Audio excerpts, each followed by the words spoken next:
And a moment of silence. I pledge allegiance to the flag of the United States of America and to the republic for which it stands, one nation, under God, indivisible, with liberty and justice for all.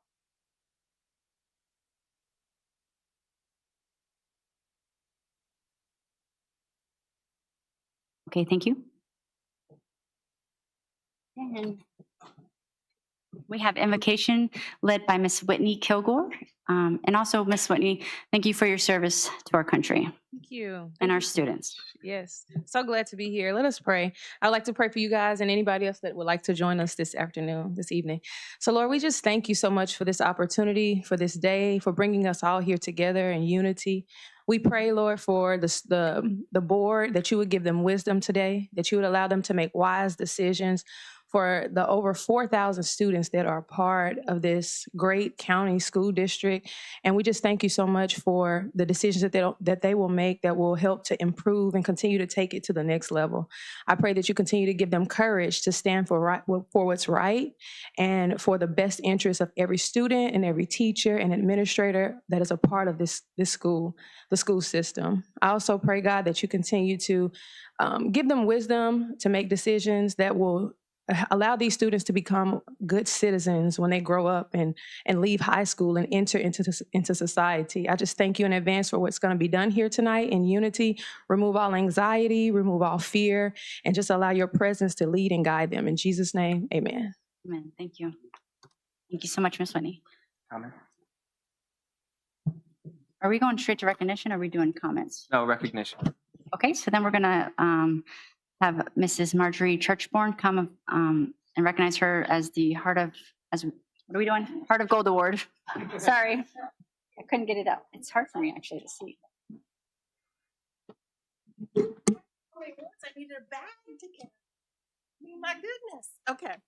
So good evening, Dr. Boyd, school board members, administrators, teachers, families, and community. It is truly an honor to be here tonight on behalf of the American Heart Association to celebrate an extraordinary school district that continues to lead with compassion, commitment, and heart.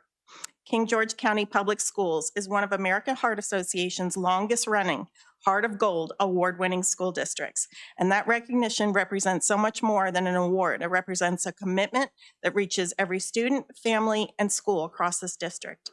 What makes King George truly special is that every year, every family in every school has the opportunity to participate in our Kids Heart Challenge or American Heart Challenge. Through this incredible partnership of ours, students learn how to make heart-healthy choices, support the life-saving mission of the American Heart Association and the American Stroke Association, and most importantly, learn skills that could one day help save a life. That opportunity exists because of the unwavering support and leadership of Dr. Boyd, your school administrators, teachers, and staff members who believe that education extends beyond the classroom.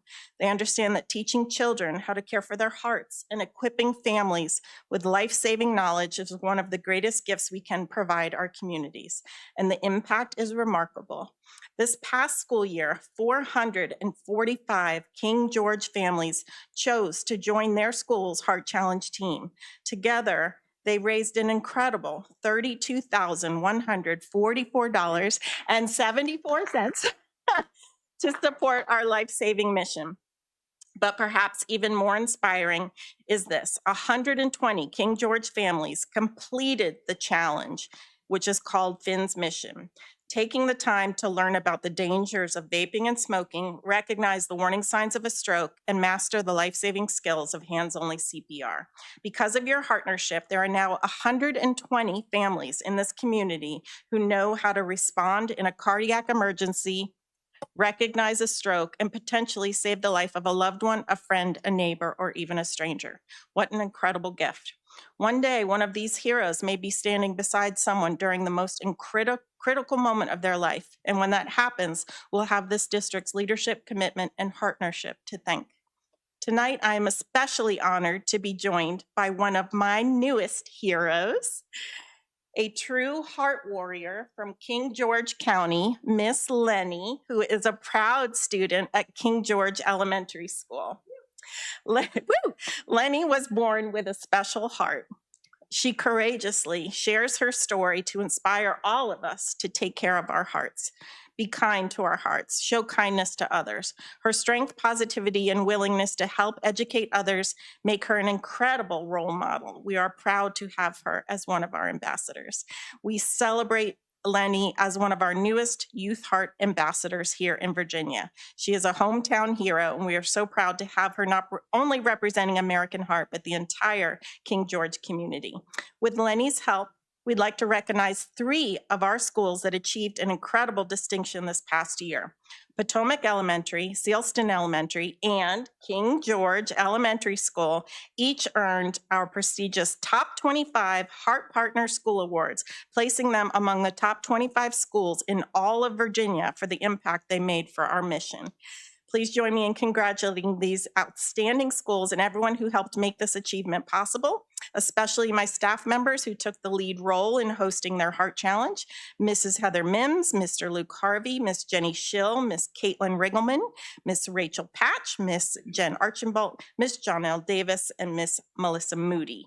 Finally, I would like to offer a special thank you to you, Dr. Boyd. Your support of this partnership has been extraordinary. We were all deeply touched by your desire to personally visit each school and thank students, families, and staff for their efforts to be heart heroes. That kind of leadership matters. It sends a powerful message that learning life-saving skills and building healthy communities is important. Dr. Boyd, your encouragement, advocacy, and commitment have helped create a culture where students learn not only how to succeed academically, but how to care for others and make a difference in the world around them. For that, we are incredibly grateful. On behalf of the American Heart Association, it is my privilege to present you with a special award yourself in recognition of your outstanding leadership and support. Thank you for leading King George County Public Schools with heart, sir. And congratulations to the entire King George County community, and thank you for helping us build a future with healthier hearts, life-saving knowledge, and everyday heroes. Oh, we have some awards. King George Heart of Gold School District, you can proudly display in your office. We have one for Dr. Jesse Boyd, Heart of Gold Superintendent. Maybe we could get a picture of it. Okay. And we've got one for our incredible Sealston Elementary. And Potomac Elementary.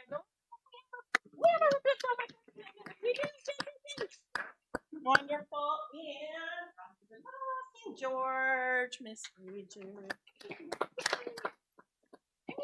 I mean, my goodness, you guys keep growing like this. I need a bigger bag. Yeah. I'll show it to you. Hi, Lenny.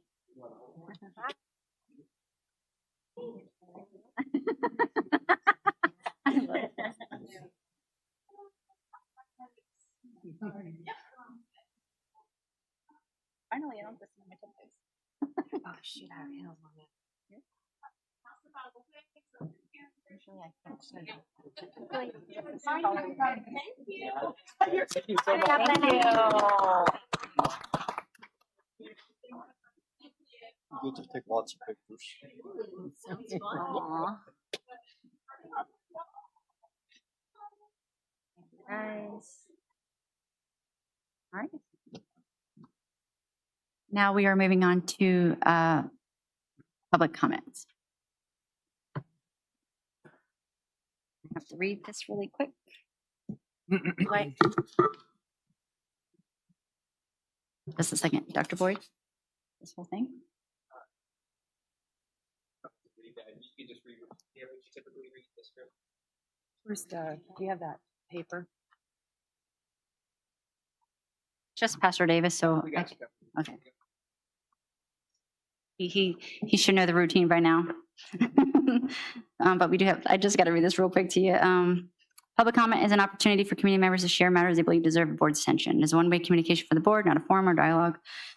Please be courteous, respectful, and remain, speakers will be recognized by the chair and asked to state their name, the connection to the school division, and you have 3 minutes. My name is Sherman Davis, Pastor Davis. And I pastor Tabernacle Baptist Church here in King George, and I vote in the Dahlgren district. I'm not here to make anybody mad. I have to do all those warnings. But I'm here to read some scripture. And the scripture is inspired by God. Of course, it's written by the Apostle Paul while he was in prison. And so we will read you what he says about his culture that day and our culture of this day. So it says in Romans 1, because that when they knew God, they glorified him not as God, but became vain in their imaginations, and their foolish hearts were darkened. Professing themselves to be wise, they became fools, and changed the glory of the incorruptible or uncorruptible God into an image made like the corruptible man. Wherefore God, Bible says, also gave them up to uncleanness, the lust of their own hearts, and dishonor their own bodies between themselves, who changed the truth of God into a lie, and worshiped and served the creature more than the Creator. For this cause God gave them up unto vile affections, for even their women did change the natural use into which was against nature. Likewise also the men, leaving the natural use of the woman, burned in their lust of one to another, men with men, working that which was unseemly, and receiving in themselves the recompense of their error, which was meant. And even as they did not like to retain God in their knowledge, God gave them up, the Bible says, gave them over to a reprobate mind to do the things which are not convenient. The Bible goes on to say that their intentions were evil things, and the Bible says that they, without understanding, and who knowing the judgment of God, that they which commit such things are worthy of death. The Word of God is the Word of God. I didn't write it, I just read it and preach it each week. But I thought you might be interested in knowing how the men who wrote this book, the men who were inspired by the Lord, how the disciples, how they died. Matthew was crucified. James the Great was beheaded. James the Less was beaten to death with fuller's clubs. Philip was crucified. Bartholomew was flayed alive. Andrew was hanged on a cross and hanged for 2 days till he died. Thomas was run through with a lance. Jude was shot to death with arrows. Peter was crucified upside down. Simon stabbed with a sword. Matthias was stoned to death and then beheaded. And Simon the Zealot was crucified in Persia. That was the 12. Of course, the apostle Paul was beheaded. Timothy was beheaded. Thaddeus was beaten to death with clubs and then chopped up with axe. Timothy was beheaded.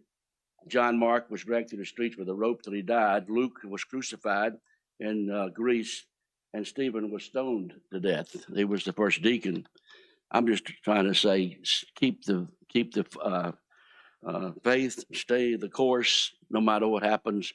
Just do what is right. And I appreciate your stand. Appreciate what you're doing for our King George students. And we thank you for that. And God bless you. And I see my time is up. Thank you. God bless.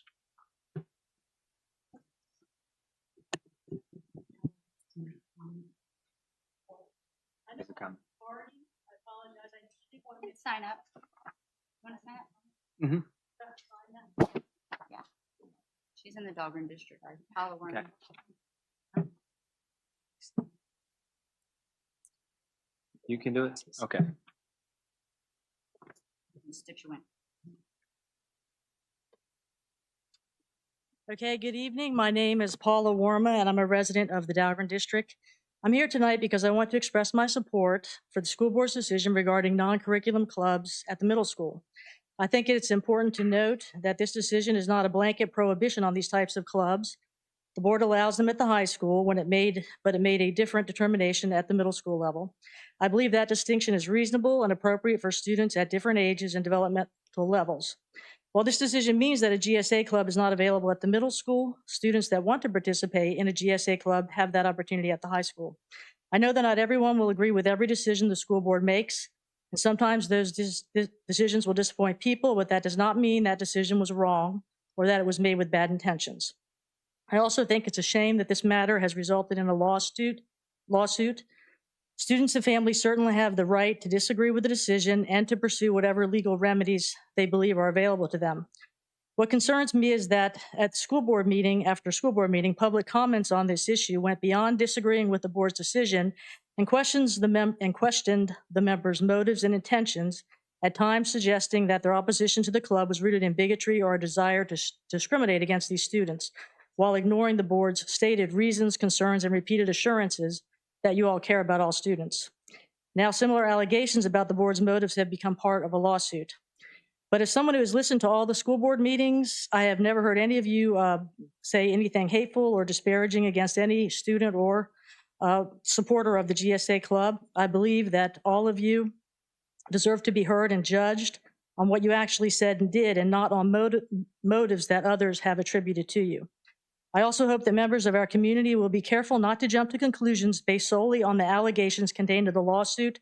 A lawsuit presents one side's allegations and characterizations of events and does not establish those allegations as facts. Likewise, I would also encourage members of our community to keep in mind that the multiple articles circulating on social media are also one-sided and have largely presented the plaintiff's perspective and characterization of events. While the courts will ultimately determine the legal questions, including whether any unlawful discrimination occurred, I believe it is only fair that our board members, you guys, be judged on what you actually said, what you actually did, and the reasons that you actually gave for your decision, not on allegations or assumptions about your character or motives. I want you all to know that there are members of this community who support you and encourage you to stand firm in the decision that you made. Thank you. Thank you. There's that. And then we're moving on to superintendent comment. Thank you, Madam Chair. Thank you, Paula. Thank you, Pastor Davis, for coming out this evening. Certainly appreciate your investment of time and your comments. They're very thoughtful. We appreciate that that you show up and you give us your thoughts. It certainly means a lot, and we look forward to your continued support. Thank you, Madam Chair. Thank you. Moving on to any changes to the agenda? No? Okay. Moving on to our presentations. Tri-City, Mrs. Madison Morgan, welcome back.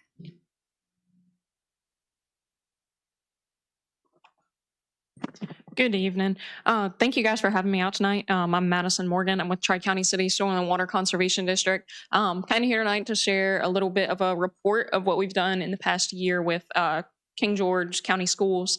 So the numbers that you'll see in a little bit in this report are solely based on programs that impact your public schools. So you won't see things like community groups and that kind of stuff. I'm excited to be here. I'm a King George graduate myself, so it's always fun to come back and deliver these programs. So awesome. So through this, we'll go through an introduction about the district, talk about our goals and then our education goals, highlight a couple programs, talk about how many students we impacted as well as educators, and then learn a little bit more about what's next. So I won't go through reading all of that. It's pretty daunting. But like I said, the report is going to highlight our ongoing commitment and actions towards achieving environmental literacy within our curriculums. So the awesome part about all these programs is we're a state and locally funded organization. So it doesn't cost our educators anything to bring us in or bring me in. I'm a team of one. I might say us a lot, but it's just me. Yeah. So our mission is to provide leadership, education, financial assistance, and technical programs to rural and urban communities to improve soil and water conservation. And the vision, of course, is to work with our communities and partners to promote the awareness and inspire the conservation of natural resources through multiple approaches to improve soil and water health.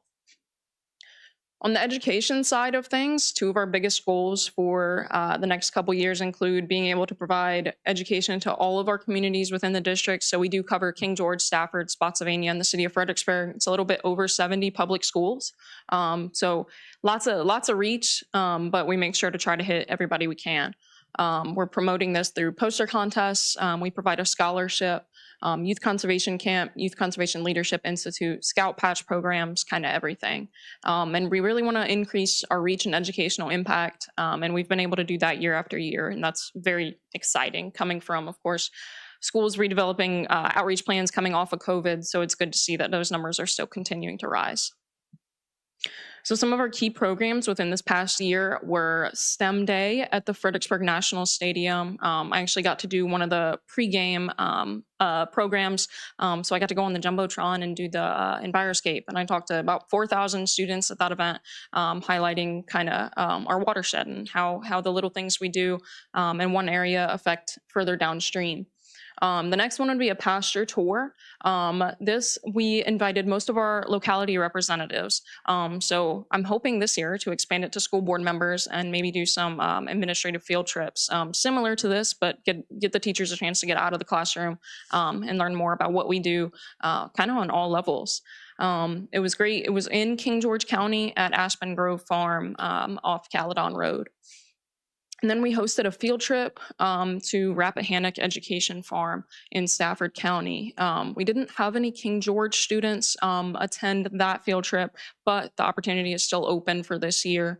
And it was great at the back to school convocation. I met with a lot of teachers, and it seems like we have a lot of interest in bringing kind of those programs back.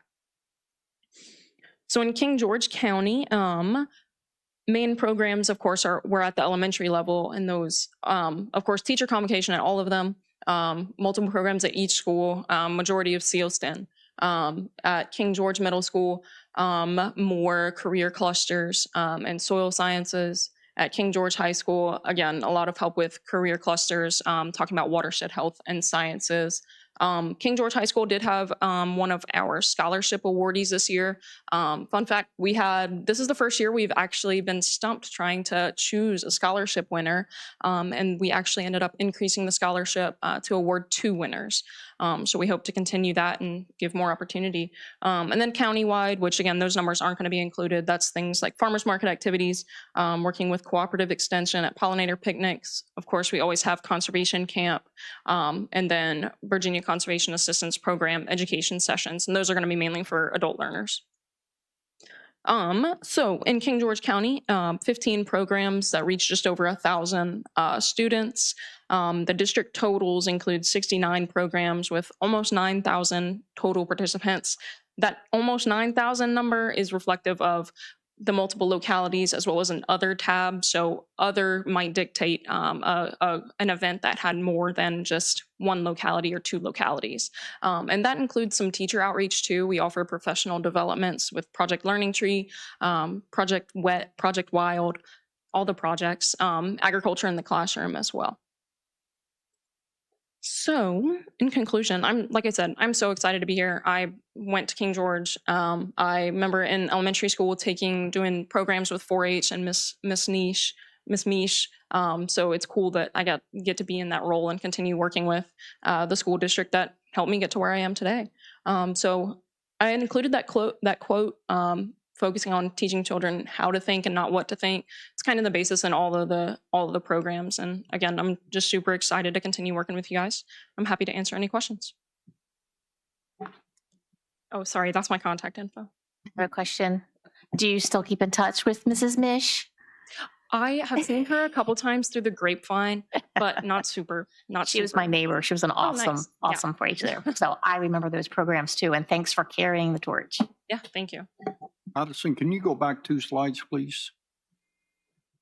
It says number of programs. King George has 15 with 1,085 participants. In total district, we've got 69 programs, which King George makes up a little less than a quarter of those. Yes, I will say as a total glance, the other category is going to have the most. King George was tied with Stafford County. Spotsylvania has the second most, and the city of Fredericksburg has the least amount right now. And then as far as number of students involved, we got about 9,000 total, and of that 1/9 are from King George. So I think out of 69 total districts, we're doing pretty good. Yeah, absolutely. And I'm excited to continue on working. So if anybody wants to book me, like I said, I'm free. It's great. Thank you. Any other questions or anything? I guess, yes, and forgive me if you explained it, I was trying to take everything in, but where would you like to be? Like, what would you, if we said you can do it, what would that be? Oh, anything you can put your mind to. Yeah, all of our programs are aligned with SOLs. So that's the beauty of it. And it's state and locality funded. No extra cost for the educators. We come with everything and we can teach to specific SOLs, which is great on an elementary level where, you might not have time to dedicate a field trip. But if you do have those SOLs that are already ready to be targeted, we can come in, and a lot of them are cross-curricular as well. So all my programs have a set SOL standard, and then a couple crossovers within CTEs. So yeah, whatever ideas you have, I probably have 1 to 15 programs that we could choose from. Thank you. I hope that answered. Sorry, that was You kind of did, roundabout. yes. Okay. Thank you. Cool.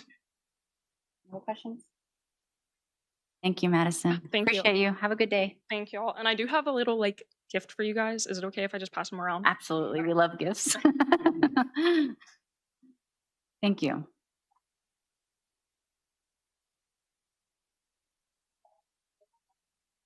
Thank you, Madison. Mhm.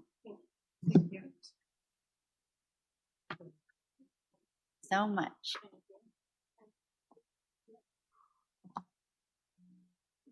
Oh, nice. Some of this. Very nice. Thank you. You too. All right. Student, all right, now we're moving on to our new student representative. Remind me of your name again. My name is Reagan Coates. I am the representative for the high school. Thank you so much for letting me be here today. Reagan. We've got tons of fun things going on over at the high school, starting off with our new senior cafe that Dr. Burns and both the student representatives are helping work on. It is for the senior class. It's a nice space for them to go during lunch. We're just waiting on the furniture to be ordered, and things are looking very nice with that. Our ROTC kids just got back from their annual whitewater rafting trip up in West Virginia. They all had a very great time, speaking to all of them. And the SCA is also planning a bingo. It did get postponed. It was originally planned for August 13th, but it now is on for August 26th. It's for the entire community, and we're looking forward to seeing everybody there. That's all I have today. Thank you so much. Thank you. The Senior Cafe, where's that located? It's in the old flex room in the cafeteria. Okay, yeah, very cool.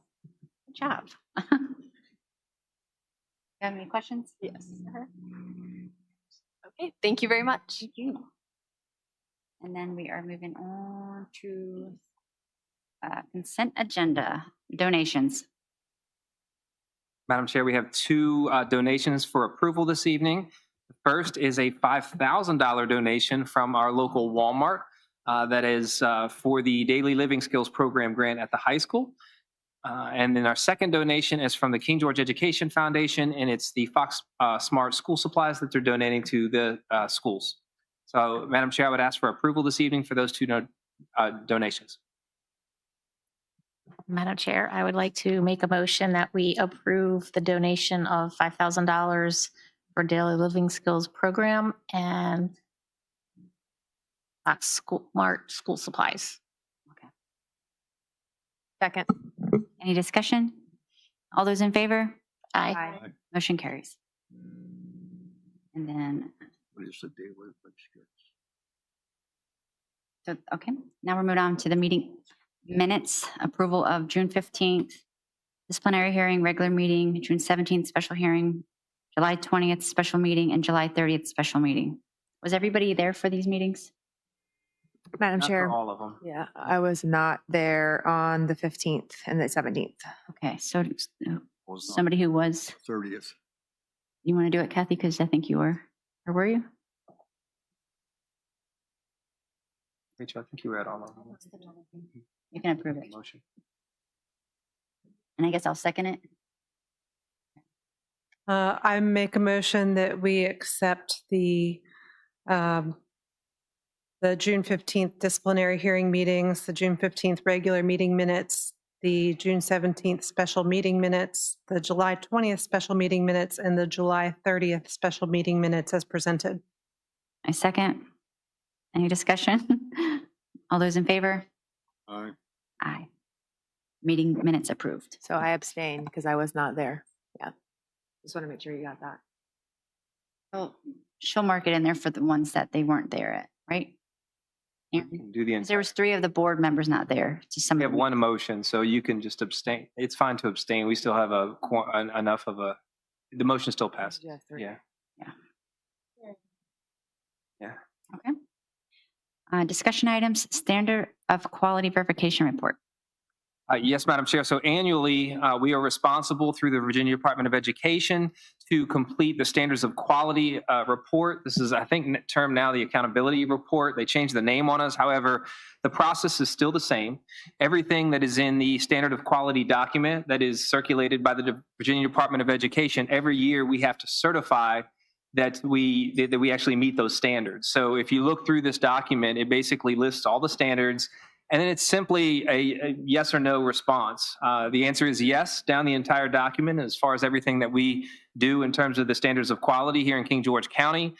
We present this to the board this evening for review because it's the responsibility of the chair to sign off on this document. So I would ask for a motion to, actually, there's no motion needed. It's just a review of the board and then a signature from the chair. We can get that at the conclusion of the meeting. All right, I got it. Thank you. And do we have any questions about that regarding this report? Okay, moving on to Fox of the Year, Dr. Burns.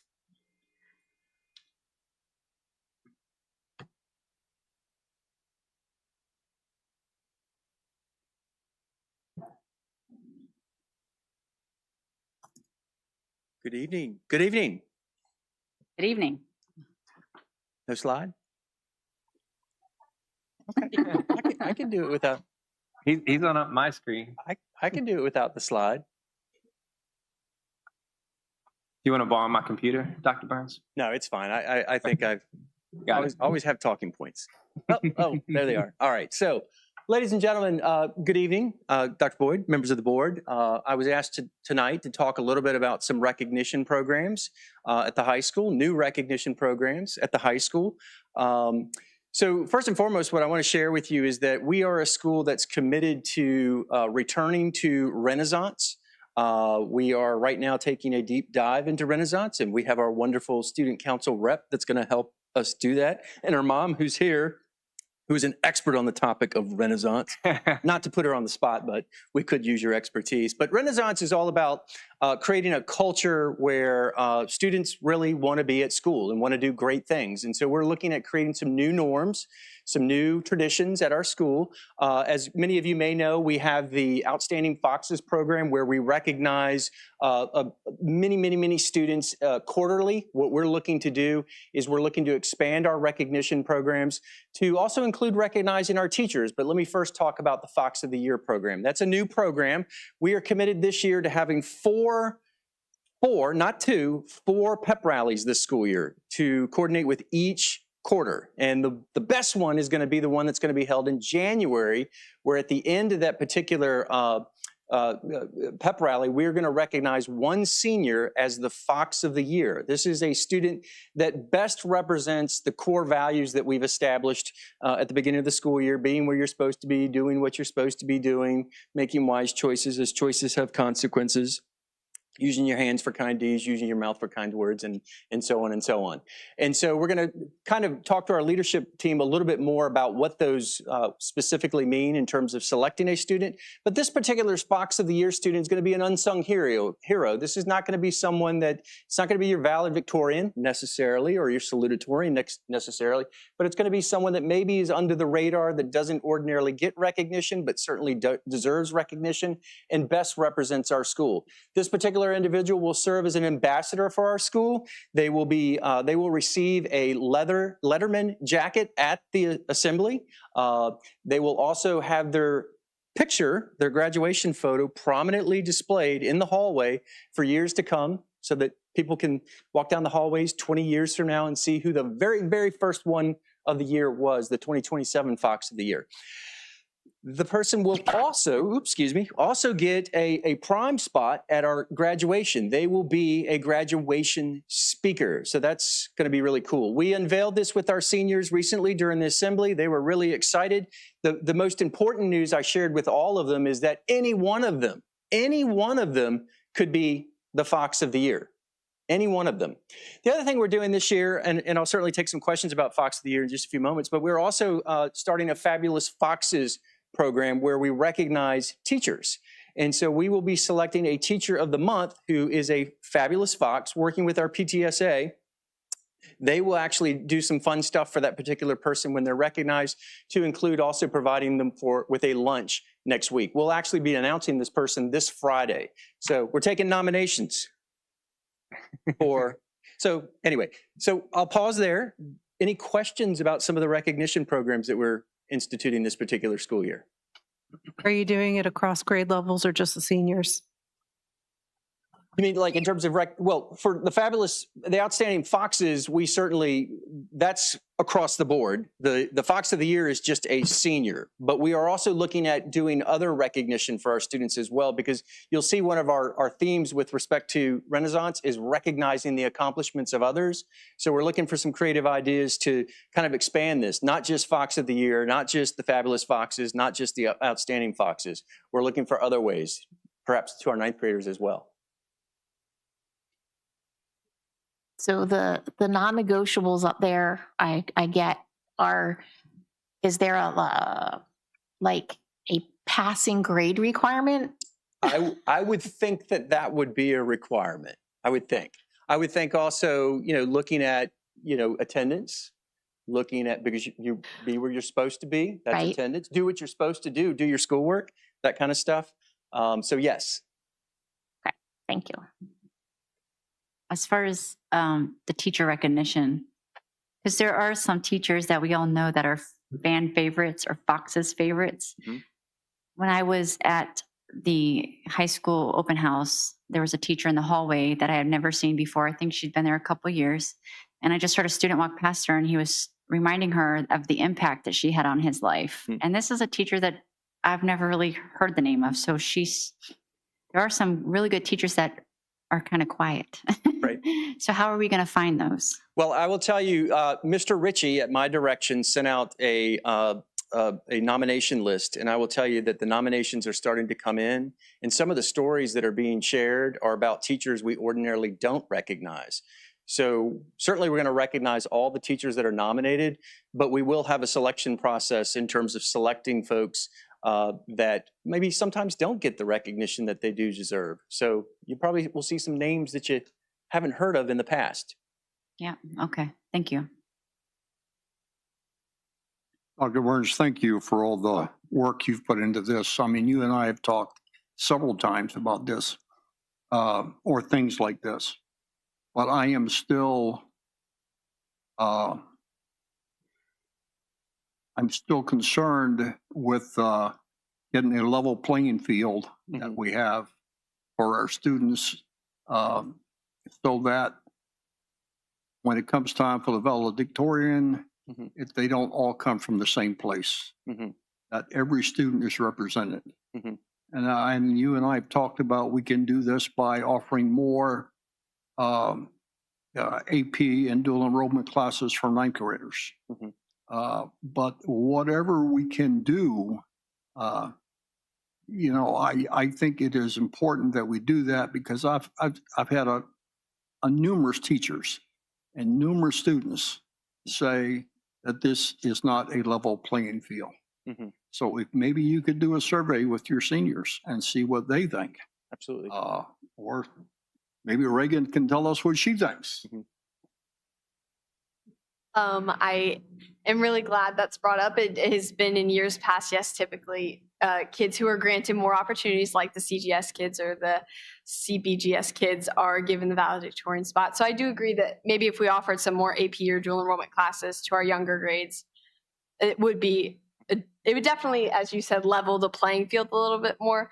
But it is not to take away from those students, because they definitely do put in a lot of work, seeing as their entire class schedule are all AP and dual enrollment. So definitely not to diminish all the hard work they put in.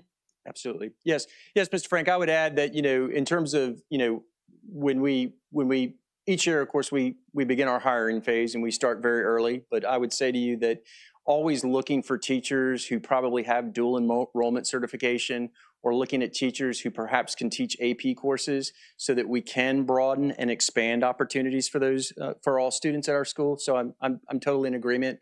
I think that all depends on some of the candidates you get for certain positions, but I think the opportunity is there. So yes. So are we going to look at something going in the future? As I shared with you in my former life, that I try not to talk about too much, but my former life when I was a former principal, this issue was the very same issue that you're bringing up was also an issue at that particular school. And the way we combated that was we hired some really good people that had the credentials to teach those particular classes so that we could expand opportunities for all students, not just the CGS or the CBGS students. And that resulted in some positive things. So absolutely, I will tell you that it's all, I think the answer lies in recruitment of great people and helping those teachers earn those particular certifications, like helping your teachers go to the AP Institute. That's one thing that helps. So we're not talking about a quick fix. We're talking 5-6 years out. For me, it took less than that. It took less than that. And I think, one way to do that is, doing great programs like we're trying to do at our school. We want to be the shiny school on the mountain that everybody wants to come and work. That's what we want. We want people like, Lisa Muhammad came back. We want that to happen. We want good people to come back to our school. We want people in Stafford, Spotsylvania, and the surrounding area. We want to go work for King George. And if that happens, good things will happen. And that's what happened in my former role. And we did some good things by changing the culture. Because when you change the culture, you change the climate. And climate is all about getting people to come and want to be with you. So I think it can happen sooner than later. I don't think 5 years. I think we might see some changes year, 2 years from now, would be my thought process. And one more thing, I'd like to thank you for this. Yes. It's great. Grading with integrity. We've been talking about the 70-30 and for a couple of years now, three, I think, years now. So thank you very much for that. For the Student Fox of the Year, are those being nominated by students or by teachers, both? So we are still in the process of developing that criteria. I'm actually meeting with my leadership team this Wednesday. I'm going to ask them some questions about how best to take nominations.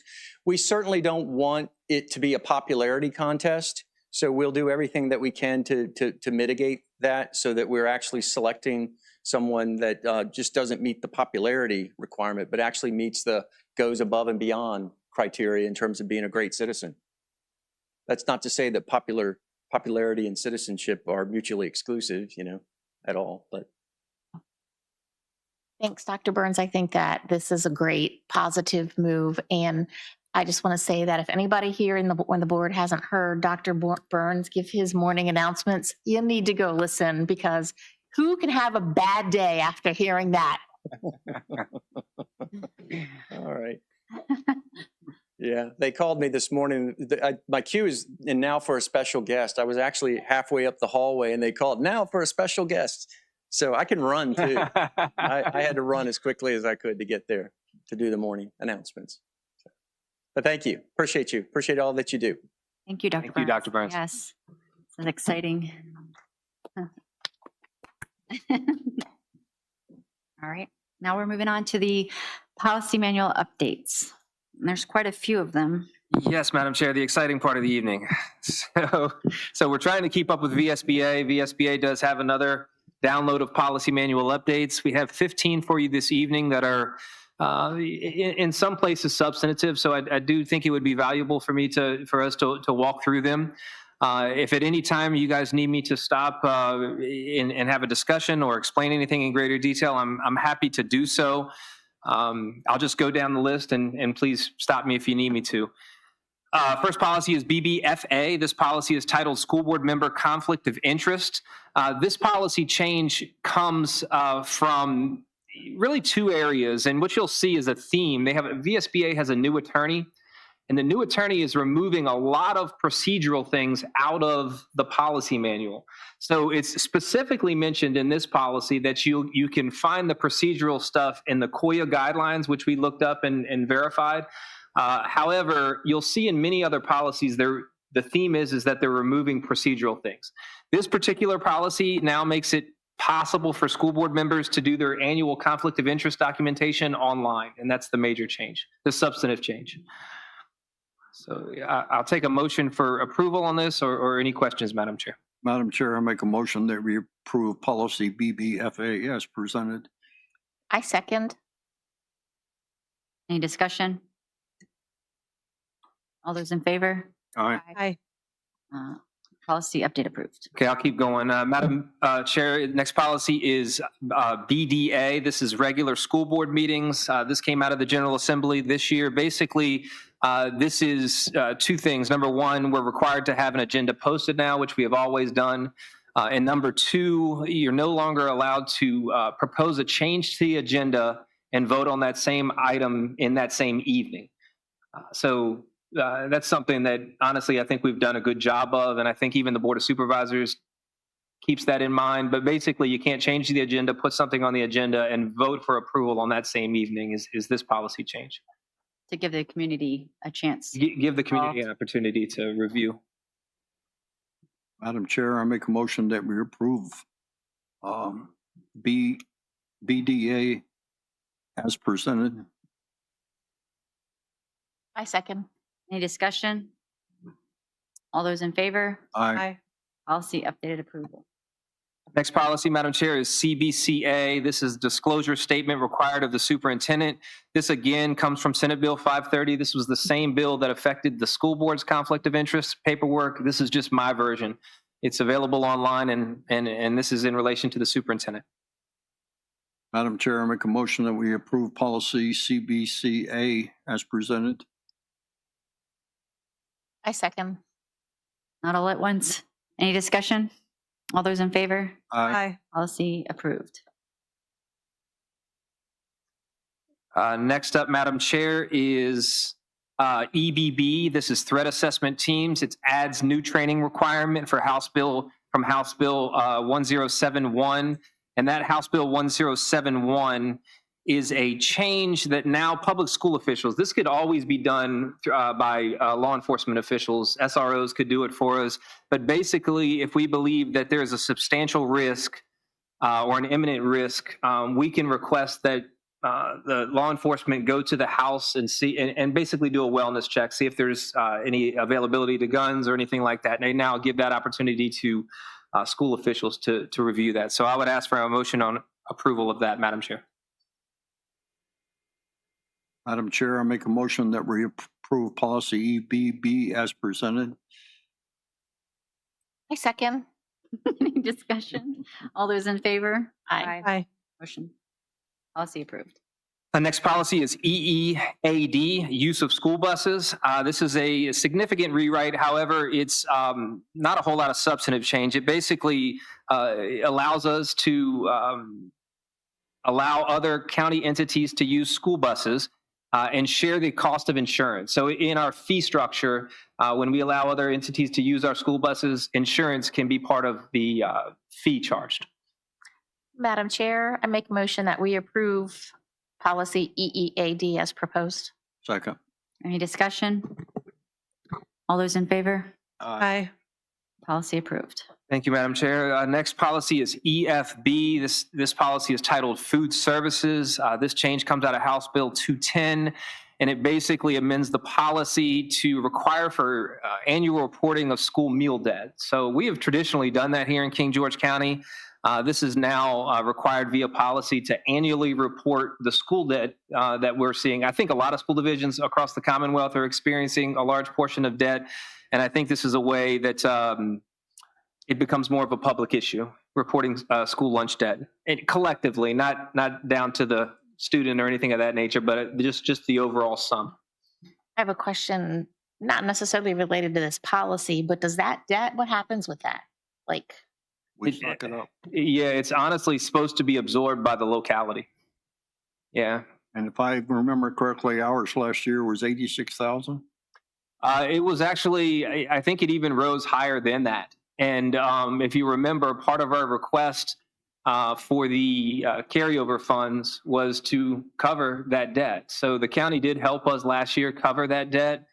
But it does end up being a substantial amount of money every year. And I'll tell you, that's not the effort is there from our food services. The effort is there from our school administration in trying to make sure that we're filling out free and reduced lunch applications. There's a few procedural levers that we're always trying to use when it's, speaking with social services and getting those applications filled out as best we can.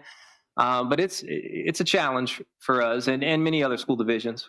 Is there any way that you could after a student gets to be $100 in debt, you can't do anything about it? No, the policy specifically mentions, not this one, but actually it may be this one. It specifically says that there's not anything that you should do to cut this student off, to label this student, to do anything that changes their regular meal pattern. I'm not suggesting that. I just mean contact maybe the family and have them fill out the form. I don't know. We do that now. Okay. Yeah, we do that pretty heavily. It looked to me like the only teeth in it was that we might refer them to social services. Well, and honestly, the referral to social services, I was talking to Mr. Frank about this. Usually what that does is it helps us to find out whether or not families are already eligible for other social programs. And if so, then it's easy for us to process an application in their name. But beyond that, it doesn't do much more than that. Okay. Madam Chair, I'd like to make a motion that we approve policy EFB as submitted. Second. Any discussion? I have a question, Dr. Boyd. How is that cleaned up? As far as students who don't qualify for free lunch and things like that. How is that checked? So we have periodic checks throughout the year. There's certain milestones and certain things that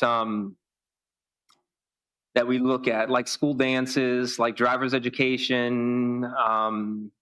I know kids can't get parking permits. Parking They have permits. debt. There's some other things that we can do, some levers that we can pull, I'm not trying to, where all of a sudden, I'm just trying to, I just know through experience that people are qualifying that don't need to qualify. You see what I'm saying? They're still on the list. They shouldn't be.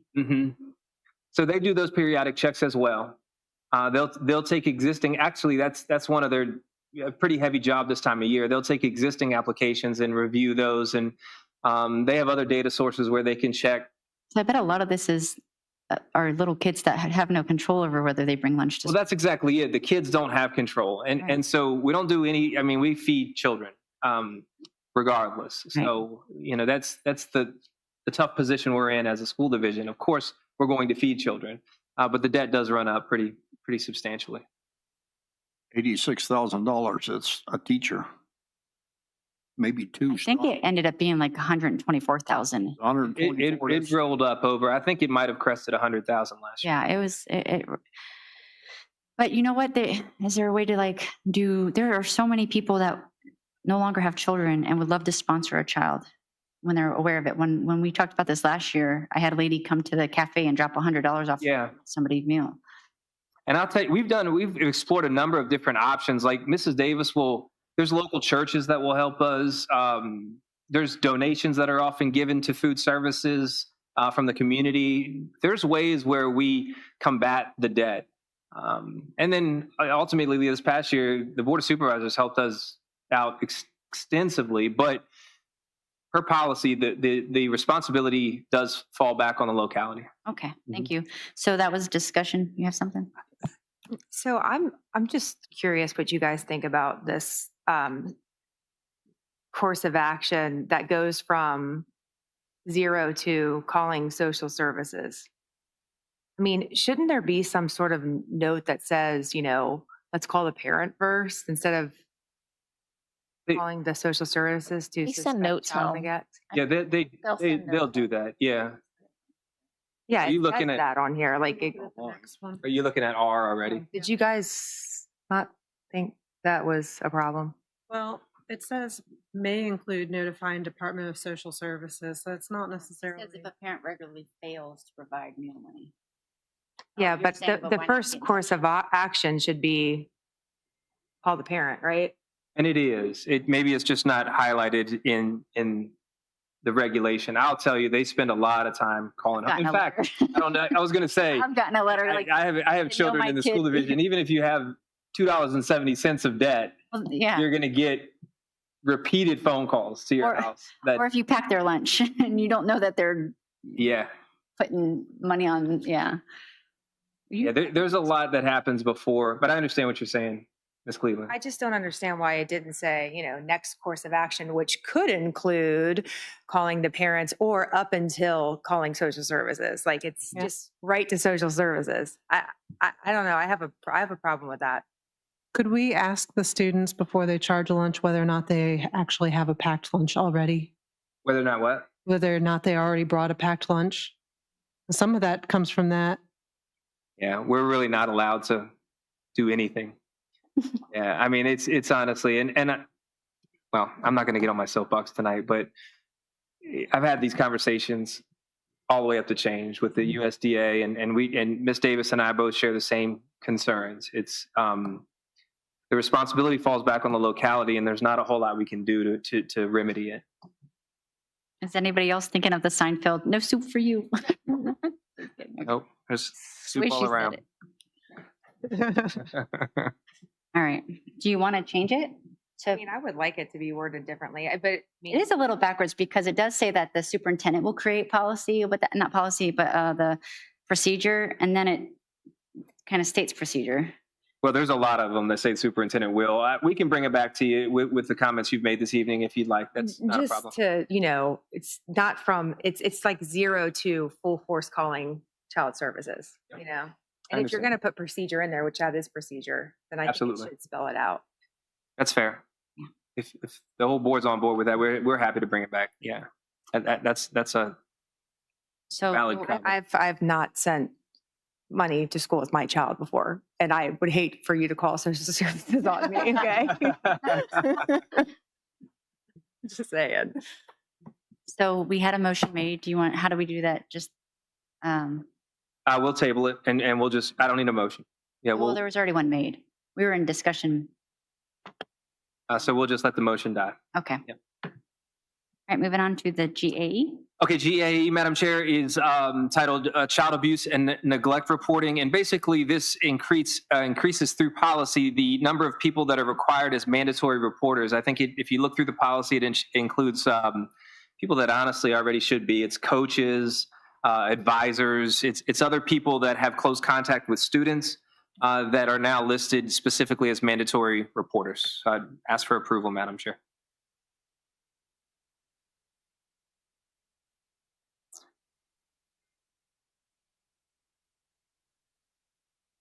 Madam Chair, I make a motion that why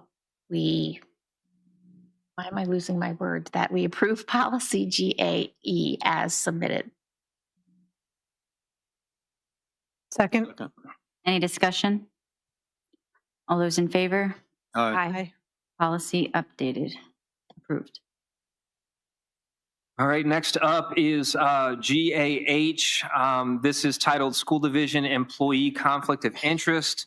Again, this is one when we've looked it over that has been, number one, renamed, but the significant part of the rewrite was to remove language not required, procedural language that was not required for policy, and it more matches policy BBFA. So you'll see that it's a lot of red text there, a lot of change, but it's really just removing stuff that is procedural in nature. Madam Chair, I make a motion that we approve GAH as presented. I second. Any discussion? All those in favor? Aye. Aye. Policy approved. Almost done. Next policy, Madam Chair, is GBE-appendix. This is recommended by Ms. Fisher and our Health Committee. The exposure control plan is no longer needed in policy. It is referenced in our, again, a procedure that does not need to be referenced in the policy manual.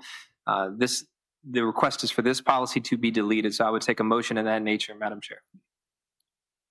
Madam Chair, I'd like to make a motion that we delete policy GBE Second. Appendix.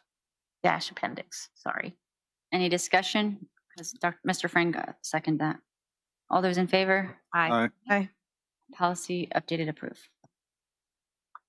Next policy, Madam Chair, is ICID. This is a revision on the policy titled School Year and School Day. It came out of Senate Bill 815 and House Bill 1455. Basically allowed schools to begin 14 days prior to September 1st and cleaned up some of the language. Now, for many, many years now, King George County Schools has been able to apply for and receive a waiver to start school 14 days before Labor Day. It's because of our regional governor schools that put us in the same category as many of the other school divisions around us to start when we currently start. So it's good to have this policy on the book in case we never continue to get approval for that waiver. So I would ask for approval. However, right now, our start date is approved under that waiver. I had a question about this policy. Like, I was looking at, it just says that due to severe weather, if you miss 5 or fewer days, all of them will be added to the calendar or extending the length of the school day. I was just remembering last year how we missed days and we did not make those up. And what's the difference there? So that's certainly a possibility. And usually where this comes into more play is on the west side of 95. A lot of our Appalachian school districts deal with this annually. What you can look at is 2 things. Well, it's really 3 things, one of which is not in this policy. If we're meeting the 180-day calendar or now the 990 instructional hours, we meet state requirements, and we don't have to. I want to say this the right way. I don't want to say we don't have to make up the days, because I think instructionally we believe we need time with our students. However, per this policy, if we're on the north side of the 990 instructional hours, it's not necessarily that we make up those days. What they're saying here per policy is that if it's only 5 or fewer days, this is what you can do to get those days back. If it happens to be 6 or more days, then there's a different set of priorities that you have to follow to make up that lost time.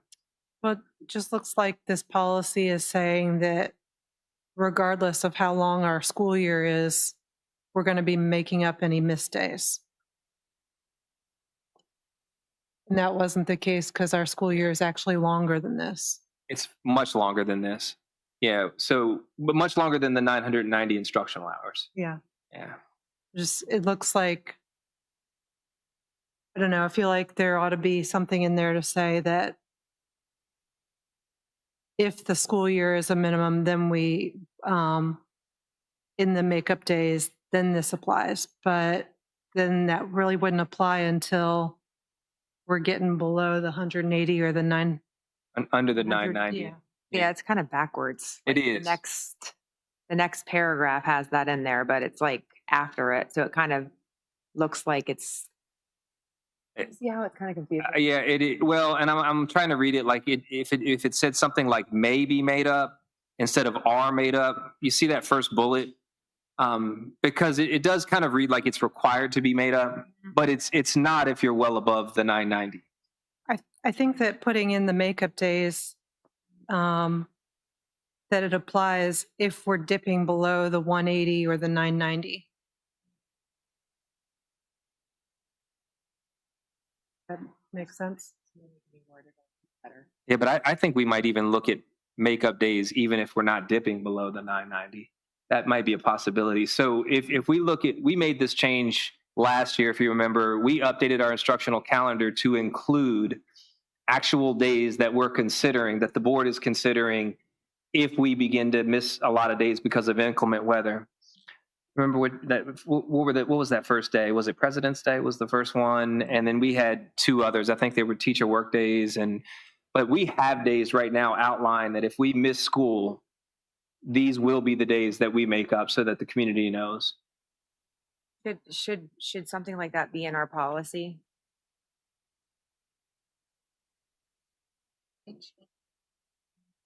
I was going to say, yeah, it'll be a locally revised policy at that point instead of a VSBA policy. I mean, you can do that. We can do that if we want to do that.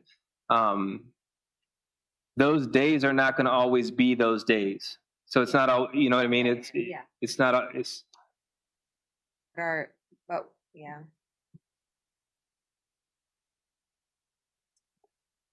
Can we do that if we don't have it in the policy? Can you? Yeah, yes. Yeah, well, in fact, we've already advertised that if we get to this certain number of days missed, this is the first day we're going to make up. Is that what Is you're this saying? clear enough to say that we can do this? Yeah, we can. Yeah, I think what this policy is saying, and I agree with you now, that we're looking at it this way, it is confusing. It basically says that if a school division misses 5 days or fewer, you can make up those days by adding school days, 1 for 1. 5 days or fewer, it's 1 for 1. The second bullet says that if it happens to be 6 days or greater, then it will be 1 makeup day for every 2 days missed. So it's just the process and the procedure they're going to use. And like I say, out in the western part of the state, this happens annually. They do this every year. We don't really ever get, well, last 2 years we have. We've missed this number of days, but we typically don't get to a point where we miss so many instructional days that we're talking about less than 990 and saying, okay, we're going to trade 1 day for 2 days.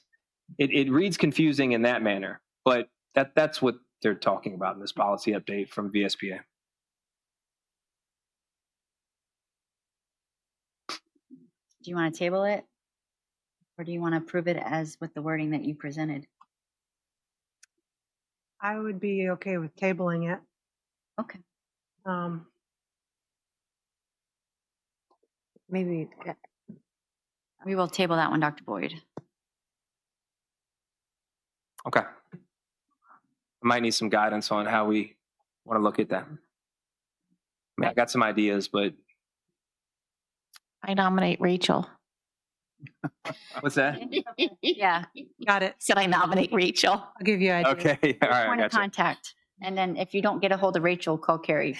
All right, next up, Madam Chair, is IGAD. That topic, or excuse me, that title is teaching about drugs, alcohol, tobacco, gambling, and electronic devices. And I think the board would approve this change. It's added additional requirements from House Bill 1486 and Senate Bill 568 to add screen time as one of the things that we need to consider in terms of addiction. So it's mentioned in the policy, and it's the I think 5th bullet there in the policy that they've added, and basically screen time addiction. Wrong language. Yeah, it's good. String for electronic devices to be with all the other heavy addictions.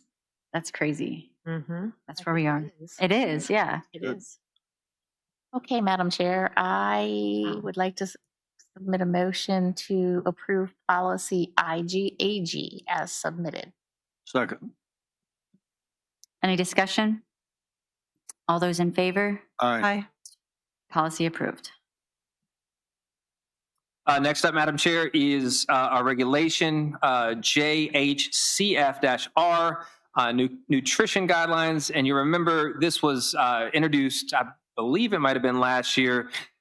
This is added language that continues to, I guess, push forward the same language that we've been using with the Smart Snack Guidelines. So basically, this is what I think, Ms. Davis, you talked about in terms of nutritious guidelines.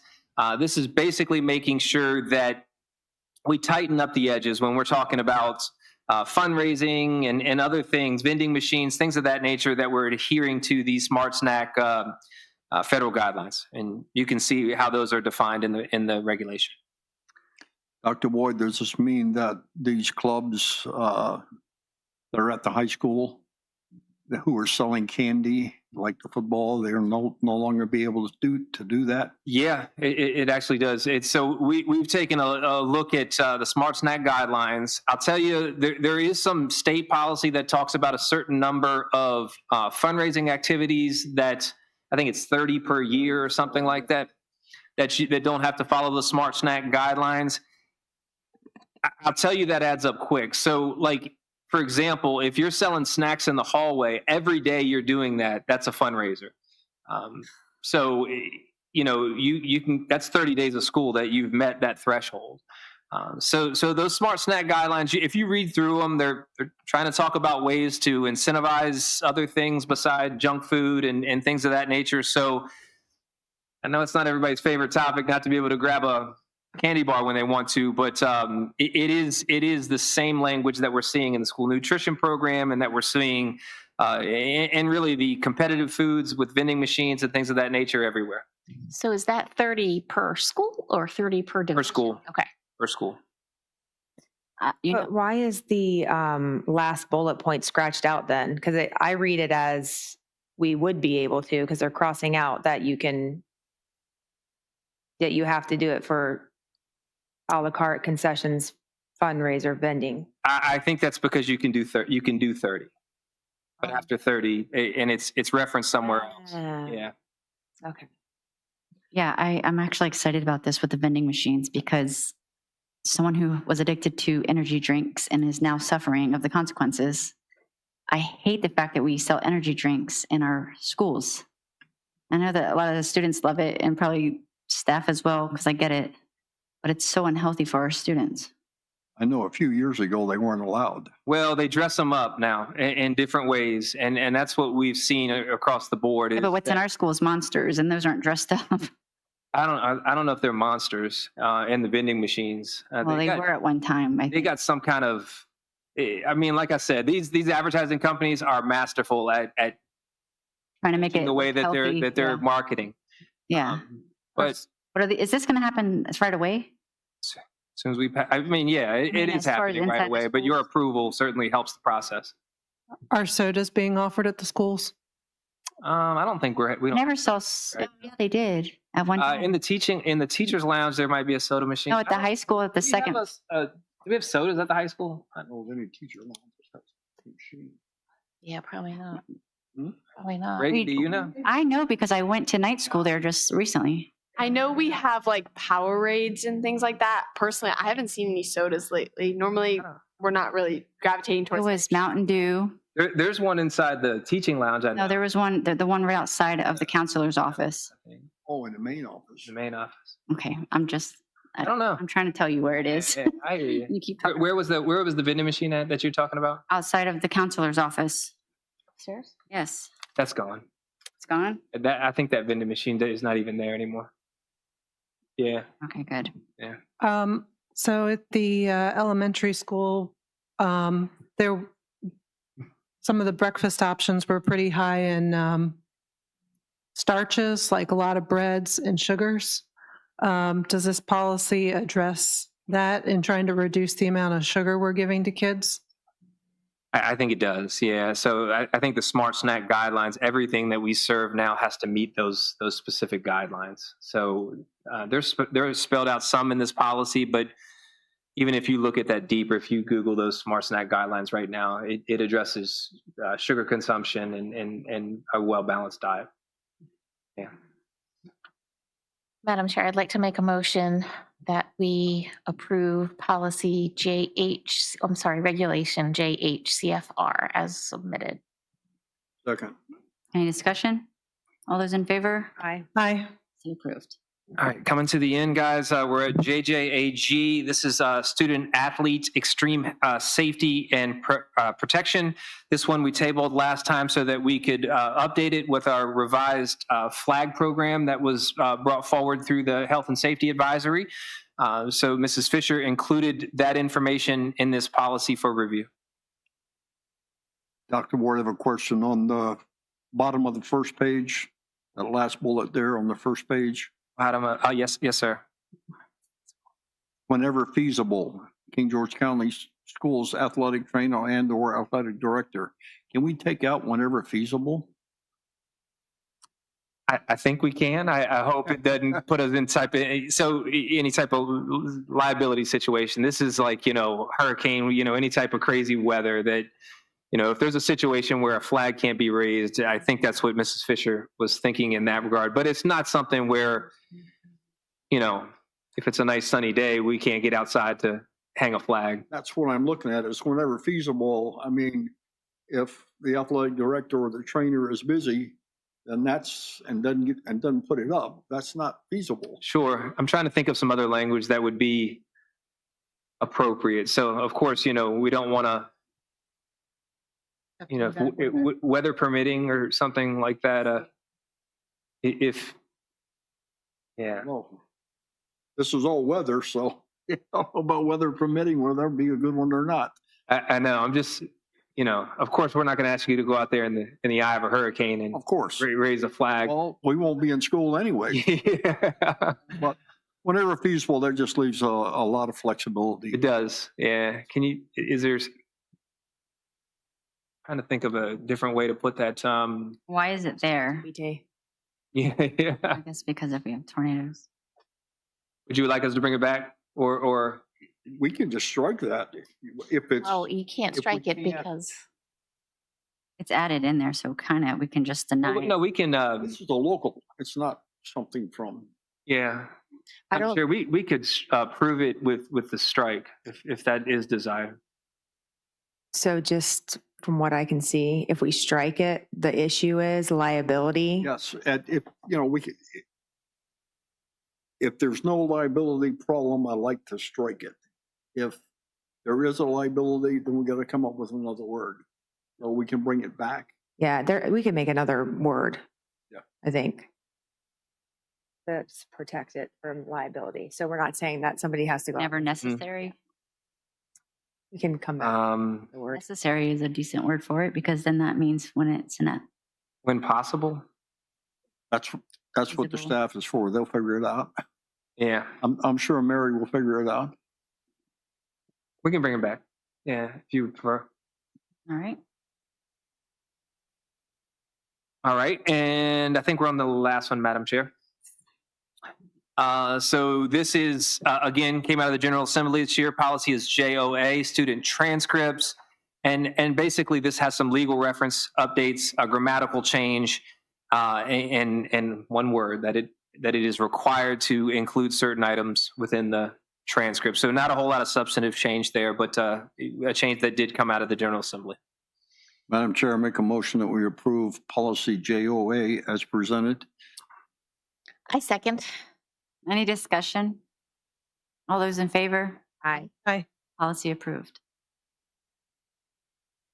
And I think that's it. Thank you, Madam Chair. No, thank you. All right, superintendent report, or no. I went over it. Committee reports. I have not. I attended the Academy of Technology and Innovation board meeting on July 29th. And we discussed our new code of conduct, our strategic plan. We got an annual report. And some really exciting things are going on there. The University of Mary Washington and the Academy are trying to come up with some kind of memorandum of understanding so that the students that go to the Academy can also go to Mary Washington concurrently or have some kind of admission process that's shorter when they graduate than having the whole application since they're already there and familiar with the campus and whatever. Just a lot of really good things happening. Now we're entering our third year, so we're going to have juniors. So now they're talking about, you know, what's graduation for them going to look like. Honestly, if you guys have never been out there, I highly recommend that you go and just take a look at what goes on there because when Dr. Towery stood here several years ago and proposed this, it just sounded like a lot of big thinking. I was like, how's this even going to work? But it has been a fabulous program, fully staffed and ready to roll out the new year. And so it was always a great meeting. Great. Okay. Mrs. Scott, No committee reports. Ms. Cleveland, No reports. and I have nothing big to report for the Chesapeake Bay Governor's School other than they started their second week or finished their second week and some cool activities of getting to know each other. One of the fun activities that they did was to create something that would hold an egg, and if it dropped, the egg wouldn't bust. And I just wanted to go, egg cartons for your bed. Grab one of those. But so really, that's just getting started. So nothing new to report other than the first few weeks of school started. And then we are moving on to superintendent's report. Thank you, Madam Chair. I want to say thank you to Marjorie Churchborn and the award. I do want to accept that on behalf of the entire school division. It is no short of an effort that it takes the entire village. So $32,000 in our school division is awesome. Our elementary administration, everybody at the elementary schools, middle school, high school, everyone that takes part in this is amazing. I mean, to be the top 25 schools in this entire program, and to have those in our county is nothing short of commendable. So I want to thank you guys for that. That award is something that I accept on behalf of our entire school division. So thank you guys. Secondly, this being the first meeting of the school year, guys, I want to use this time and this moment to say thank you. At the beginning of the school year, from in-service week to convocation to the first week of school, has been very positive, very uplifting, very energizing. Just walking around, going to our schools, seeing what you guys have put in place at your schools to start the school year off, and just all of the positive energy. The kids are happy, they're smiling, they're happy to be in school. The parents are happy that they're sending their kids back to school. It's just a really good and positive time of year. So thank you guys for a great opening, and it was a wonderful start of the school year. So I just want to say thank you. And that's all, Madam Chair. Thank you. Board comments, starting with Mrs. Scott. So over the summer, there was the Gifted program had a 2-week camp for our students. And I just wanted to recognize that they did a really good job with those. A part of that Gifted camp was they put out a newspaper, which I have here. And there was an article in there that caught my eye. And it is related to the discussion we had tonight. It says, "What is our school feeding us?" by Priya Talaver. I hope I got her name right. I'm sorry if I didn't. But the students are noticing, even our elementary school students are noticing that the food has so much sugar in it, and it's more than the recommended amounts. One thing she suggested is replacing sugary beverages with water and switching from sweetened milk, such as a strawberry milk or the chocolate milk, to just plain milk, just to help reduce the amount of sugar. And the breakfast cereals that the school provides, like Lucky Charms, that's just full of sugar. So, and Cinnamon Toast Crunch, which I know my kids love, but I hate that they love it. So it's way too much sugar. So I thought it was a very well-written article, and our kids are watching what we feed them, and they're also asking for healthier alternatives. So, Thank you. That's her mom's a doctor. She has a very smart family. My turn. All right, well, good evening. I just want to say thank you to all the teachers and staff. Back to school was very exciting. I was able to attend a couple open houses, and they went very well. The energy was awesome. Teachers were excited. Staff was excited. I saw a bunch of school board staff there helping to direct parents, which I thought was just awesome. Everybody coming together and making open houses at the different schools successful. I also want to give a shout out to, I mean, I'm sure all teachers are doing this, but I know that my kids' teachers are doing this, so I definitely want to give a shout out to them. Sending emails the first week of school, just informing parents of what's going on in the classroom and how they kind of manage their days and how they're going to manage their weeks and homeworks. The communication is so helpful for us parents. So I appreciate that and all the effort that all the teachers are putting in to care, to take the time to care and send those emails out to the parents. I also want to give a shout out to all of the staff inside and outside of King George schools that are helping with sports.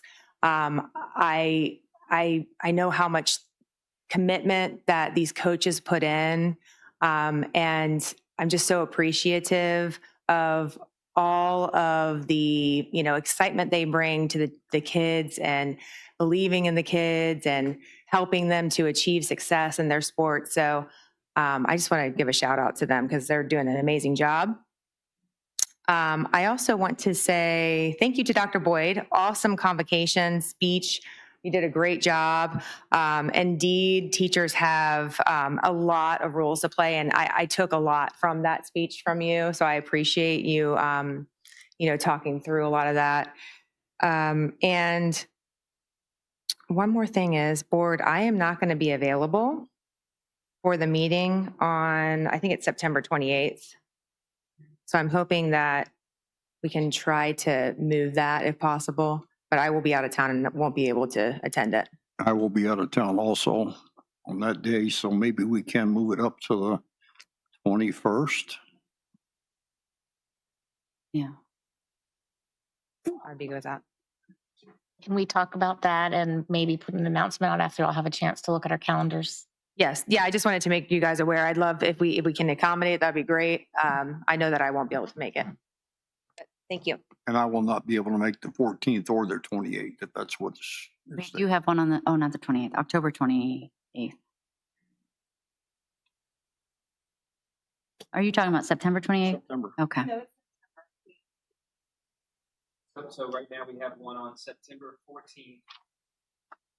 September 14th, and then September 28th, and then 2 weeks after that on the 12th of October. So we have every 2 weeks right now, Monday. 14th, 28th, and the 12th. I think if three of us can make it, we can still have a meeting, right? Three of us as a quorum. I think we need to, see what's going to be on the agenda, if we need to reschedule or not. It's entirely up to you guys. I mean, in terms of policy, if we have a quorum, you can have the meeting. Yeah, but in the light of everything. I Sure. think that we need to consider that. Okay. Mr. Frank? All right. All right. As always, I'd like to thank all those staff and teachers for all that you do. I'd like to thank Mrs. Churchborn for being here tonight, and she said some really positive things, which is great to hear after we've been hearing such negative things here recently. I want to welcome Reagan to the board. Welcome here. I'm sure you're going to have fun. It'll be good to go. Glad you're here. I also want to thank Dr. Boyd, and we talked about this after your speech at the convocation. I made, I think, like 28 or 29 of those things in King George now, and that was the best I've ever heard.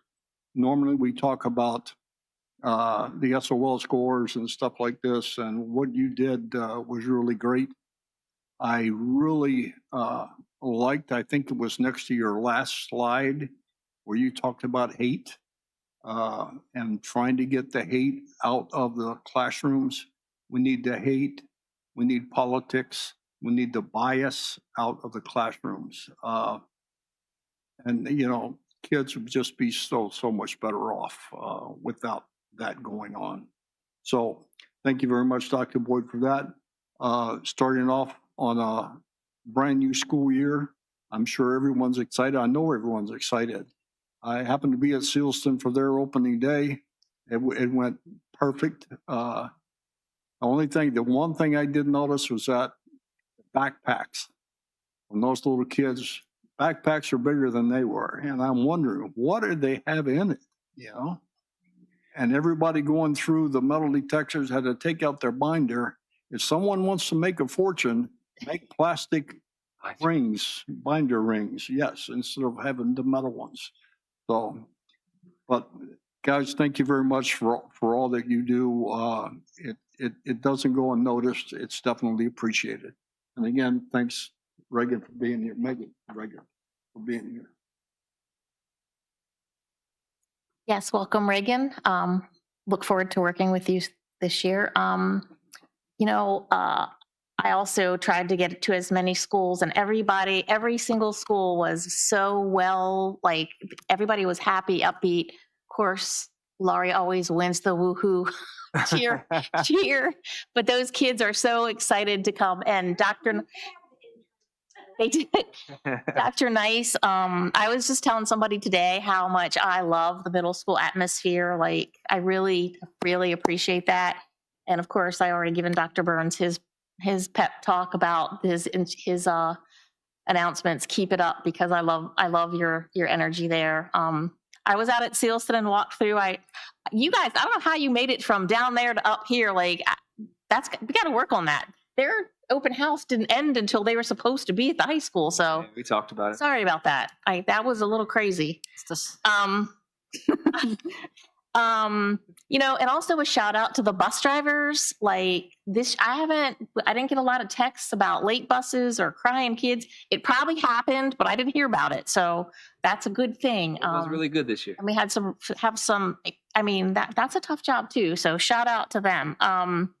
And thanks to Madison for coming here with the soil and energy conservation. I think we need to tap into that resource. She's super knowledgeable and excited about it. And the fact that she's, graduated here and wants to come back and give back, we need somehow figure out how to work her in. Also, thanks to Marjorie. I think this is going to be a great school year. Thank you.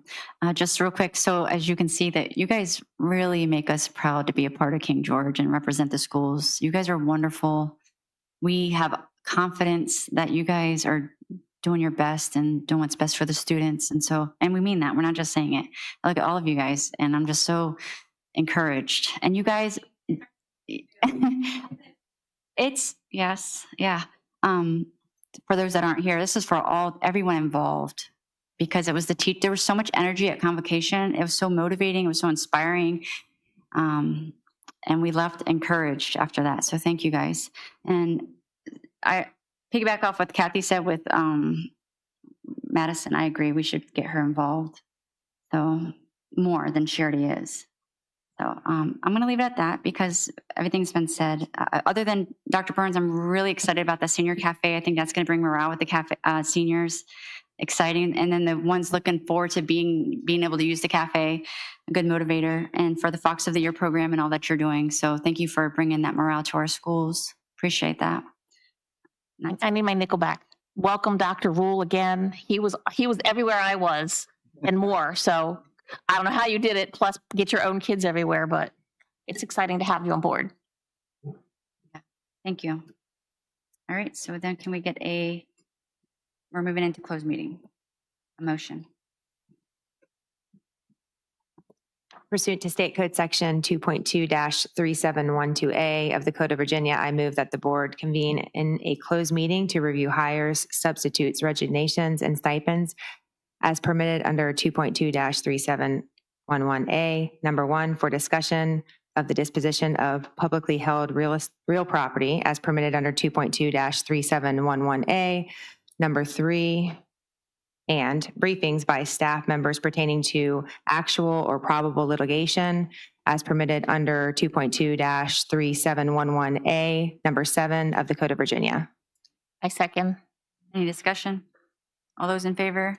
Aye. We are now in closed session.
Yes.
I move that the Or King George open. County School Board return to open session and certify that pursuant to State Code Section 2.2-3712D, only public business matters lawfully exempted from open meeting requirements under this chapter and only such public business matters as were identified in the motion by which the closed meeting was convened were heard, discussed, or considered in the meeting by the public body. I certify. Certify. Certify. Do I have to ask any discussion? All right, certify. And then a motion to. We're now in open meeting. Thank you. And then I make a motion that we approve the discussion, personnel issues from the closed meeting. And litigation. Personnel as presented. Personnel as, I make a motion that we approve personnel as presented. Second. Any discussion? All those in favor? Aye. Aye. I make a motion to adjourn. Second. Until We don't always say that, but So Monday, Monday, August 24th at 9 a.m. Second. any discussion? All those in favor? Aye. Aye. We're now Perfect.